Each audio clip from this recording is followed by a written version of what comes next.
Bien, volvemos ahora sí, le damos la bienvenida a nuestros estudios a José Luis Chicoma, ministro de la Producción. ¿Qué tal, ministro? Gracias por estar con nosotros. Enrique, gracias a ti. Creo que solo habíamos conversado por Zoom, así que gracias por estar en nuestros estudios, que siempre ayuda mucho para poder conversar. Hoy han tenido el último Consejo de Ministros. Sí. De la era Violeta Bermúdez o de la era Sagasti. Al menos el último presencial. Puede haber uno virtual ¿no? en los siguientes días, pero también queremos culminar todo esta semana. Debe haber tenido algún contenido emocional también, porque ustedes asumieron sus carteras en un momento tan complejo para el país, ¿no? Sí, había una crisis política muy fuerte, sanitaria, económica.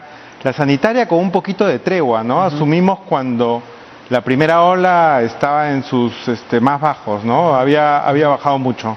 Pero en enero la cuestión se puso muy grave, ¿no? Vino una segunda ola a mediados de enero, finales de enero, que nos obligó a cerrar en febrero y se alargó muchísimo, ¿no? Entonces hemos pasado por muchas olas de crisis, de vaivenes políticos también.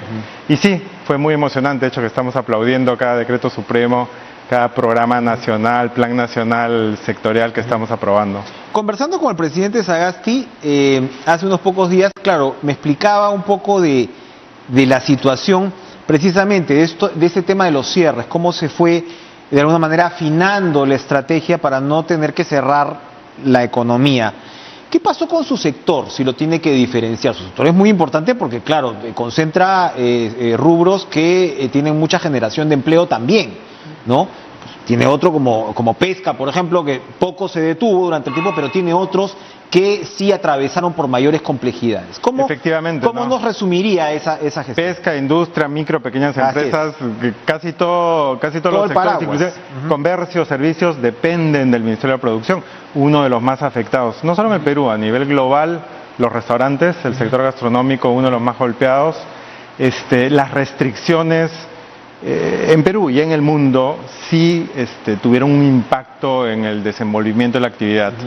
Y si se esperaba que el 2021 esto se recupere totalmente, no totalmente, que parcialmente, se acerque a niveles del 2019, esto no fue posible porque la pandemia continuó con esta segunda ola larga. Entonces, sí han sido golpeados estos sectores que han sufrido más restricciones. Frente a eso, hemos sacado un abanico de programas de apoyo, algunos más generales. El año pasado heredamos dos programas fundamentales para la economía, para los servicios, para el comercio, el Reactiva y el FAEMIPE. Se tenían que empezar a pagar este año, hemos pospuesto su repago para el próximo año, para el 2022. Hemos lanzado el FAEMIPE, un programa más focalizado solo a la micro y pequeña empresa, dirigido a los sectores que han sido más afectados. Uno de los pocos sectores que está siendo afectado y beneficiado por el PMIP es restaurantes. Pero también otras cadenas fundamentales que tal vez no tan restringidas en el cierre de sus negocios, pero textil, confecciones, cuero, calzado, también sufrieron muchísimo. ¿Por qué? Porque dependen mucho del gasto familiar. El gasto familiar bajó radicalmente. El porcentaje que se destina a ropa, por ejemplo, del gasto familiar no bajó tanto, pero bajó el gasto familiar, ¿no? Entonces fue un sector muy golpeado. Para ese sector también hemos aprobado unos programas interesantes. El programa de compras a Mi Perú es un programa de compras del Estado focalizado en micro y pequeñas empresas en sectores textil, confecciones, cuero, calzado, madera, muebles, que necesitan de la ayuda del Estado.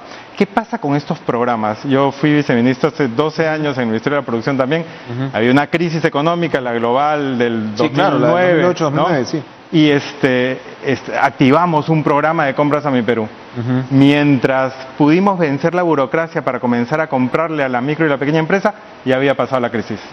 Retomo mi trabajo en el Ministerio de la Producción y otra crisis, pero también con la lentitud del Estado para activar sus compras a la micro y la pequeña empresa. Entonces, 12 años después, problemas muy similares por no tener un programa permanente. ¿Qué hicimos en esta gestión? Aceleramos el programa temporal para comprarle más de 500, 600 millones a las MIPES del 2020-2021 y hemos convertido ese programa con esos problemas de ser un programa temporal en permanente. Ahora ya no va a haber tanta lentitud. Todos los años el Estado le va a comprar a la micro y la pequeña empresa. Regresamos a eso en un minuto, sí. Pero yo quería preguntarle sobre lo que está señalando. Hace algunos días conversábamos con Waldo Mendoza y él decía, recordaba precisamente, ¿no? Las políticas contracíclicas marcan bien cada 10, 15 años y creo que la última vez fue la del 2009, estaba Castilla en ese momento como ministro de Economía y ahora el año pasado hemos tenido también Carranza. Luego vino Valdivieso, regresó Carranza. Y ahora, ¿no? Hemos tenido esta situación. Y claro, esta política expansiva, fiscal, contracíclica, y ahora hay un debate sobre lo que va a pasar en el futuro. ¿Cómo se ha recuperado, digamos, lo que tiene que ver con su sector? Hay esta previsión de crecimiento de 10% para este año, por supuesto de rebote. ¿Usted la acompaña? ¿Cree que esa va a ser la trayectoria? ¿O en dónde hay que afinar, trabajar? De hecho, que estamos esperando un 10%. Somos optimistas respecto a eso porque gran parte de la economía también depende del proceso de vacunación. Hace unos meses pensábamos que para estas alturas, para finales de este gobierno, íbamos a vacunar a 4 millones de personas, 4,5, ¿no? Estamos vacunando a finales de este gobierno a un poco más. Y estamos dejando un cronograma de vacunación acelerado. Tengo 45 años, me vacuné el fin de semana, pero en el cronograma original yo me imaginaba vacunarme en octubre. Entonces, hemos adelantado mucho eso. ¿Cuál es la previsión para las siguientes semanas? Y una de las primeras tareas del siguiente gobierno es determinar con qué porcentaje de vacunación se va a poder reabrir la economía de una manera más amplia, más rápida, ¿no? ¿Qué está faltando, por ejemplo, en su sector, de abrir de manera más amplia? Hay muchas actividades con aforos. Ya, ¿no? Claro, todo lo que tiene que ver con servicios también. Tiene que ver con servicios y con actividades que se realizan en espacios cerrados, ¿no? Desde centros comerciales, conglomerados comerciales que son también muy afectados, gimnasios, ¿no? Restaurantes también que tienen un aforo del 50%. Entonces, hay una parte que son restricciones por aforos, pero hay otra parte que también depende del temor propio del consumidor que no está retomando totalmente sus actividades. Esto va a cambiar en las siguientes semanas. El proceso de vacunación, 40 este fin de semana, se está acelerando muchísimo. Ayer vino la noticia de las 20 millones de dosis adicionales de Sputnik. Estamos, como el ministro de Salud mencionó, cerrando con 2 laboratorios más. Entonces, en los siguientes meses esto va a ser mucho más rápido, con muchas más vacunas para todos. Esto va a acelerar definitivamente esos 2 factores, ¿no? Por un lado, que los aforos van a poder ampliarse de manera significativa, y por otro lado, el temor del consumidor a retomar sus actividades normales se va a reducir. Hablaba usted el tema de la lentitud del Estado, de la lentitud del propio Estado, por ejemplo, para poder acelerar estas compras a las MIPES y demás. ¿Qué nos falta ahí? Es bien interesante que usted me diga que 12 años después se encontró con problemas similares. Es claro que eso hay que corregirlo, pero no es fácil. No, para nada. No es fácil para nada. Activar, es que muchas de estas, por ejemplo, comprarle a una micro y pequeña empresa, ¿no? Produce, lo está centralizando, pero lo trabaja con Foncodes, con otros ministerios que demandan. Por ejemplo, la policía demanda casacas de los policías, que son bienes que son muy complejos.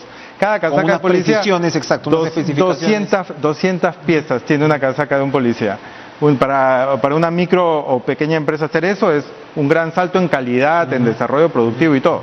Pero hacer todas estas coordinaciones entre instituciones toma tiempo, ¿no? Cuando uno hace una estructura más permanente, como la que hemos aprobado nosotros de Compras a Mi Perú, pero ya en programa permanente, se solucionan esos problemas de coordinación. Pero no solo eso, el Ministerio de la Producción y muchos otros ministerios, pero voy a dar el ejemplo del Ministerio de la Producción. Yo soy el 9º ministro de la Producción en estos últimos 5 años. ¿Qué efecto puede tener eso en el equipo del ministerio? Que rota muchísimo, que hay desgano entre los funcionarios públicos con respecto a cuáles son los lineamientos de política.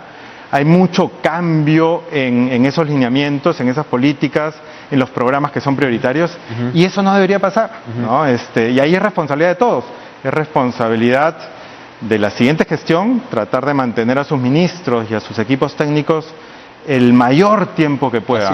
Hemos marcado un triste récord estos últimos 5 años. Triste récord, ¿no? Creo que han sido 600, no sé sí, cuántos, ¿no? Bueno, increíble. Creo que no tanto, 300 tanto, sí. pero es increíble. Pero tener un ministro por 5 años no debería ser algo raro. O sea, los ministros que vienen ahora con la nueva gestión deberían mantenerse casi todo el tiempo. Y ahí solo para agregarte un punto, ahí todos somos responsables. Cada vez que hay una pequeña crisis, ¿quiénes salen? Hay muchos escriben columnas de opinión, ya es hora de cambiar el ministro tal, el gabinete tal, y eso genera mucha inestabilidad. Columnas de opinión que juegan en pared un poco con también las alarmas en el Congreso. Efectivamente. Y el sector producción es especialmente importante porque, tiene... digamos, en su seno, antes se veía pues como un sector muy ligado a pesquería, por eso decían, no había una propuesta por ahí ahora de hacer un ministerio solo de pesquería, creo que era de Keiko Fujimori, porque claro, la atención que se lleva del ministro del sector pesquería siempre ha sido tradicionalmente muy fuerte, ¿no? Por el otro lado está esta demanda de diversificación productiva que está allí en el sector producción. ¿Cómo observa usted eso? ¿Nos estamos diversificando como economía? ¿Vamos por buen camino o nos falta muchísimo? Usted acaba de referirse incluso a los estándares de las MIPES, ¿no? O sea, el tema de productividad siempre es un desafío para el Perú. Muy importante, una de las políticas más importantes en los últimos 10 años en la economía del país, yo creo que fueron las políticas de diversificación productiva. Empezaron hace aproximadamente 7 años, ¿no? Y han cambiado un poco cómo se ve el rol del Estado en apoyar a micro y pequeñas empresas en todo el país. Por ejemplo, un ejemplo clarísimo de eso es una red increíble que tenemos de centros de innovación tecnológica, los CITES.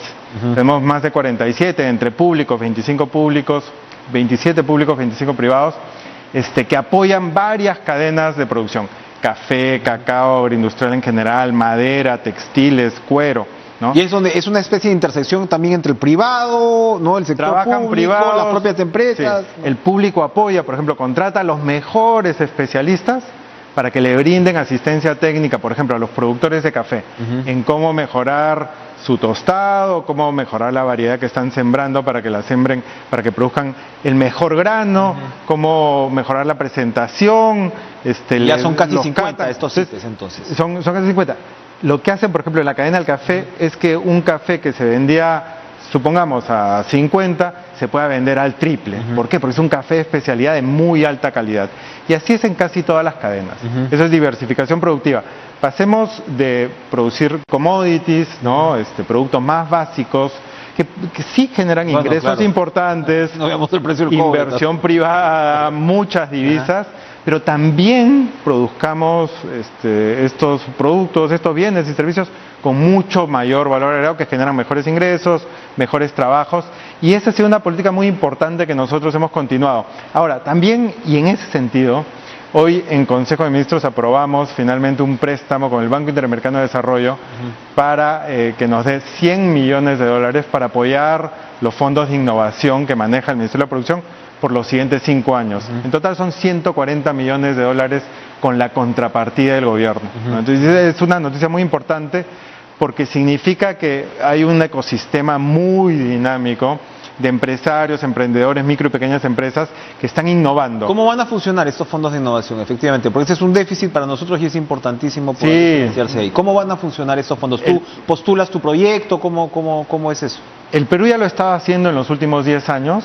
Esto asegura que se continúe haciendo esto.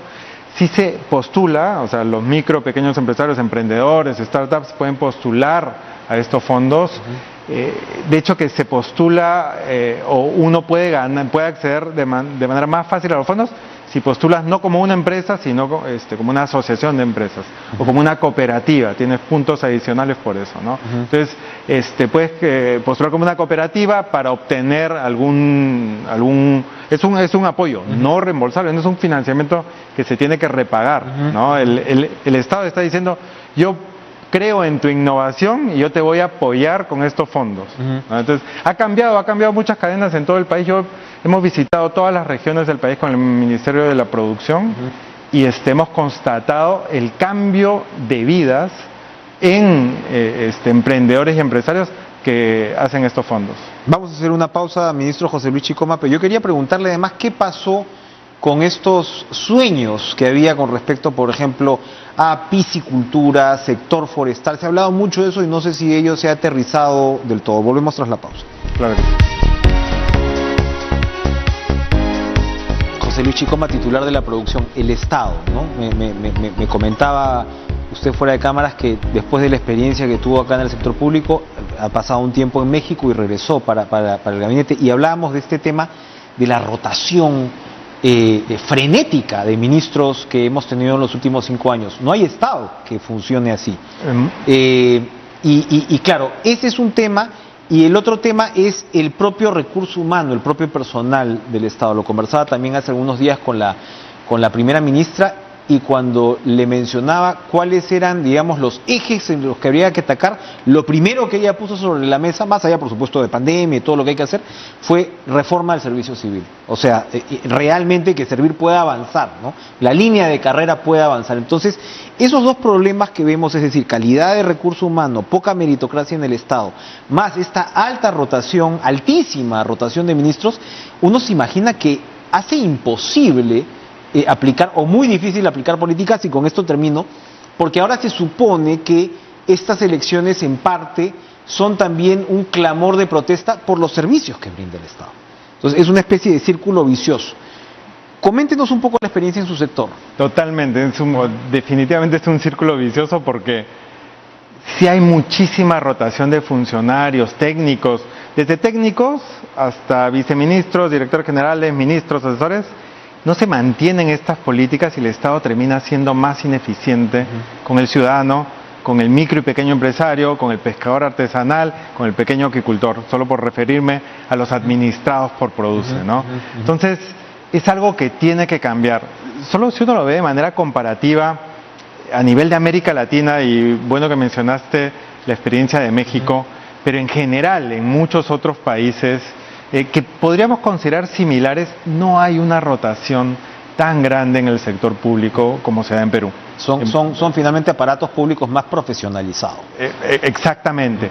Una parte es la parte más técnica. El avance con lo que sería servir en otros países es mucho más adelantado. Acá incluso tu alta tecnocracia también rota muchísimo. Exactamente. Porque no tienen línea de carrera. O se van con el ministro. Sí. No, hay mucha precariedad laboral dentro del Estado. Son gente muy capaz que conoce el Estado, pero que rota muchísimo entre un ministerio y otro, ¿no? Pero la gente que se mantiene en el ministerio también no tiene mucha estabilidad, cambian. Ni mucha motivación también, porque dirá, pues me cambian el ministro, me cambian el director, bueno, me voy a quedar más o menos tranquilo para me cambian el ministro, me cambian el director, me cambia la prioridad, el programa en el cual yo estaba trabajando ya no es importante para el ministerio, cambia mucho. Entonces, ¿cómo podemos nosotros hacer para darle esa estabilidad al funcionario público, que se traduce, como tú bien dijiste, en mejores servicios al ciudadano? Trabajar en la carrera de servicio público es una de las principales tareas que se deberían lograr. Ahora, eso normalmente no está en campaña electoral, eso no genera votos. Pero es una auténtica desgracia. Tenemos aproximadamente del 1.400.000 funcionarios públicos en distintos regímenes, ya sabemos todos los problemas que tiene esto, como 600 en servir. Es una locura, es una locura. O sea, si no se aborda esto, no se entiende el fondo del problema, ¿no? Porque la ciudadanía demanda cambios. Bueno, ahí está, pues. O sea, ahí eso te explica en parte el drama, ¿no? Exactamente. Y hay buenos ejemplos, de hecho, dentro del sector público peruano, de instituciones que son entre las mejores. Las islas de excelencia famosas, la SBS, parte del MES. Yo hice un programa de excelencia en la SBS. Era increíble, y mucha de la gente que hizo el programa de la SBS se ha quedado ahí. Y la SBS es uno de los mejores organismos de supervisión bancaria a nivel global, el BCR igual. Curiosamente, de que se puede. Curiosamente que se hable mucho de la permanencia de Velarde, pero no de la permanencia de la jefa de la SBS. Eso nos debería llamar la atención, que lo ha llevado muy bien. Le preguntaba yo por el tema de piscicultura, forestal, que eran grandes proyectos, ¿no? O sea, eran grandes sueños cuando hablábamos de diversificación productiva. Vino la pandemia, vino la crisis política, nos tiene que haber complicado, pero ¿ello todavía tiene potencial o hemos más bien encontrado otros sectores que tienen más potencial? Bueno, la acuicultura tiene muchísimo potencial en generación de empleos, en generación de ingresos, obviamente, y en mejorar la alimentación de Nosotros somos un país pesquero, pero no consumimos todo el pescado que deberíamos consumir. Consumimos alrededor de 17 kilogramos per cápita, por ciudadano, que es bajo, debería ser como 20, que es el promedio mundial, pero nosotros somos un país pesquero por excelencia, muy orgullosos de nuestro mar rico en pescados y del ceviche, ¿no? Entonces deberíamos consumir más. La acuicultura es una de esas salidas para consumir mucho más. Ahora, tiene dos temas, sí requiere mucha asistencia técnica para hacerlo bien, para que sean productivos, y también tiene temas de sostenibilidad ambiental. La acuicultura, como dije, tiene muchísimo potencial, pero también tiene potencial de ser perjudicial con el medio ambiente. Pero si se hace bien, es una de esas actividades que puede generar muchos cambios beneficiosos en la sociedad. Nosotros sí la apoyamos con extensionismo, con asistencia técnica, ¿no? Y también con los CITES, con los Centros de Innovación Tecnológica. Algunos trabajan con acuicultores para hacer que sus procesos sean más sostenibles, sean más productivos, más eficientes en general, y que puedan aparte generar valor agregado con sus productos, ¿no? O sea, peces que se pueden enlatar, que se pueden ahumar, que pueden pasar por un proceso que les da un valor agregado y que puede por eso conseguir más una de las precio, grandísimas exportaciones de Chile es el salmón. O sea, ellos han demostrado que en todo caso, si hay una política deliberada, puedes lograr incorporar esto. ¿Y qué pasa con el sector forestal, donde se supone que el Perú tiene mucha riqueza, pero claro, hay mucha criminalidad también, hay mucha madera negra, se ha incrementado incluso en pandemia, la economía negra no para, sí. pero al mismo tiempo hay un potencial. ¿En qué estamos en el sector? Hay un conjunto de organizaciones que sí trabajamos también para asegurarnos que la madera sea legal, y nosotros también apoyamos con esta transformación de la madera. Hace poco estuve en Madre de Dios, también otro centro de innovación tecnológica que se dedica a la madera, también a la agroindustria, pero a la madera, y tenemos maquinarias, laboratorios muy importantes para mejorar todo el asesoramiento que se le da a los que quieren transformar la madera, ¿no?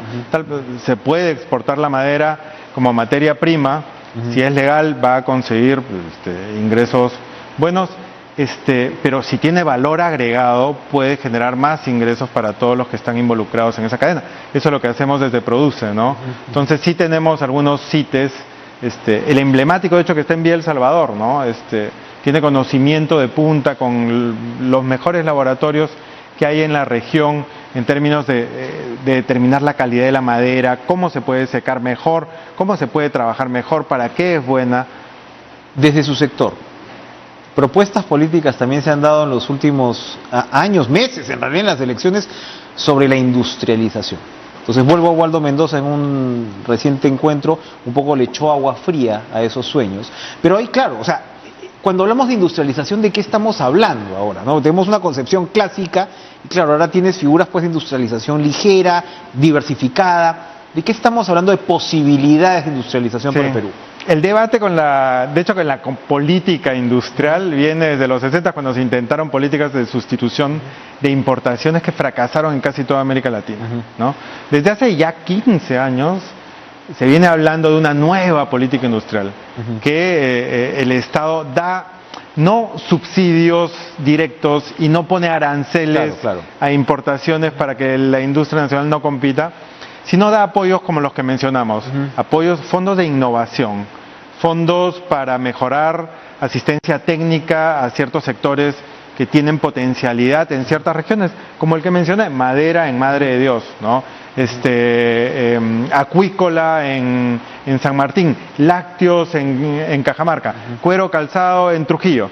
Entonces, apoyar una industrialización es hacer un mapa de todo el Perú, ver dónde hay más potencial por los sectores que ya están desarrollados ahí, y darles más apoyo a ellos, en innovación, en tecnología, con laboratorios. Entonces, si uno es proactivo desde el Estado en hacer este apoyo, que es la nueva política industrial, va a cambiar vidas de empresarios, definitivamente, de emprendedores. Y nos está marcando la pauta para lo que debería ser una política de Estado para el próximo gobierno. Para